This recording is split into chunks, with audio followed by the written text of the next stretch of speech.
AK. ആൻ്റണിയുടെയും K കരുണാകരൻ്റെയും Madhav Rao സിന്ധ്യയുടെയും Jitendra പ്രസാദിൻ്റെയും ഒക്കെ മക്കൾ കോൺഗ്രസ് വിട്ട് ബി.ജെ.പിയിലേക്ക് വരുന്നുണ്ടെങ്കിൽ കോൺഗ്രസ്സിലെ സ്ഥിതിഗതികളെക്കുറിച്ച് അവർക്ക് വ്യക്തമായിട്ടുള്ള തിരിച്ചറിവുണ്ടായതുകൊണ്ടായിരിക്കണം അങ്ങനെ വരുന്നത്.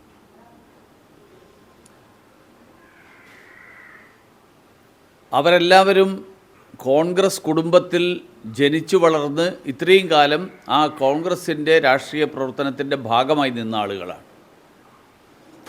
അതുകൊണ്ട് തന്നെ കോൺഗ്രസ്സിലെ ഗ്രൂപ്പ് പോരുകളും അഴിമതിയുമൊക്കെ അവർക്ക് വ്യക്തമായിട്ട് ബോധ്യമായിട്ടുണ്ടാകുമെന്നാണ് എനിക്ക് തോന്നുന്നത്. അതോടൊപ്പം നരേന്ദ്രമോദി എന്ന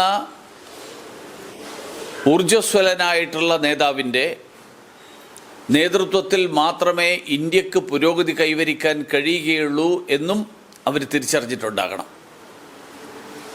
അതിനു പുറമെ രാഹുൽ ഗാന്ധിയുടെ നേതൃത്വത്തിൽ ഇനിയും തുടരുന്നത് ആനമണ്ടത്തരമായിരിക്കും എന്നവർക്ക് മനസ്സിലായിട്ടുണ്ടാവും. അതുകൊണ്ട് അത്തരത്തിൽ ഉള്ള ഒരു തിരിച്ചറിവിൻ്റെ അടിസ്ഥാനത്തിൽ വരുന്ന കോൺഗ്രസിൻ്റെ മുൻ നേതാക്കന്മാരായിട്ടുള്ള ആളുകളെ ഉൾപ്പെടെ എല്ലാ പാർട്ടിയിലെയും ഭാരതീയ ജനതാ പാർട്ടിയിലേക്ക് കടന്നു വരാൻ ആഗ്രഹിക്കുന്ന പ്രധാനമന്ത്രി നരേന്ദ്രമോദിജിയുടെ നേതൃത്വത്തെ അംഗീകരിക്കുന്ന മുഴുവൻ ആളുകളെയും ഞങ്ങൾ സർവാത്മന സ്വാഗതം ചെയ്യും.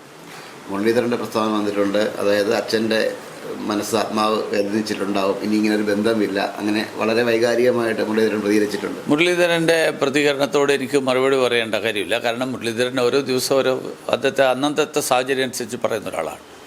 ഗോവിന്ദൻ മാസ്റ്ററും അതുപോലെ തന്നെ പറഞ്ഞിട്ടുണ്ട്, വന്നുകൊണ്ട് ബി.ജെ.പിക്ക് യാതൊരു ഗുണവും ഉണ്ടാകാൻ പോകുന്നില്ല എന്ന രീതിയിലൊക്കെ. അല്ലെങ്കിൽ ഇനിയിപ്പോൾ അടുത്ത പോകുന്ന മുരളീധരനാണ്, അങ്ങനെയുള്ള ഒരുപാട് കമൻറ്റുകളൊക്കെ ഇങ്ങനെ വരുന്നുണ്ട്. അതൊക്കെ ഗോവിന്ദൻ മാഷുടെ ഓർമ്മശക്തിയെക്കുറിച്ച് ഞാൻ നേരത്തെ പറഞ്ഞിട്ടില്ല. ഗോവിന്ദൻ മാഷ്ക്ക് കേരളത്തിൽ പറയുന്ന ഡൽഹി ചെല്ലുമ്പോൾ ഓർമ്മയില്ലാത്ത ആളാണ്. അപ്പോൾ അതുകൊണ്ട് അതിലൊന്നും കാര്യമില്ല. കേരളത്തിലും ഭാരതീയ ജനതാ പാർട്ടി ശക്തിപ്പെടും.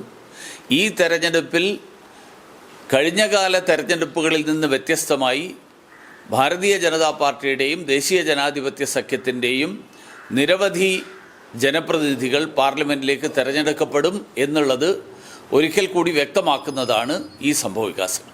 പത്മജ വേണുഗോപാലിൻ്റെ ബി.ജെ.പി പ്രവേശം എന്തുമാത്രം സുരേഷ് ഗോപിയുടെ ഇലക്ഷൻ പ്രചരണത്തെ ബാധിക്കും, അല്ലെങ്കിൽ ആ വിജയത്തെ എങ്ങനെ ബാധിക്കും? കേരളത്തിലെ പല സ്ഥലങ്ങളിലും കെ കരുണാകരൻ്റെ കുടുംബത്തിന് ഉള്ള ബന്ധം, ആ ബന്ധം സ്വാഭാവികമായും പത്മജ വേണുഗോപാലിനുമായി ഉണ്ടാവും. ആ ബന്ധം ഭാരതീയ ജനതാ പാർട്ടിയുടെ സ്ഥാനാർത്ഥികൾക്ക് പ്രയോജനപ്രദമായിട്ട് വരും.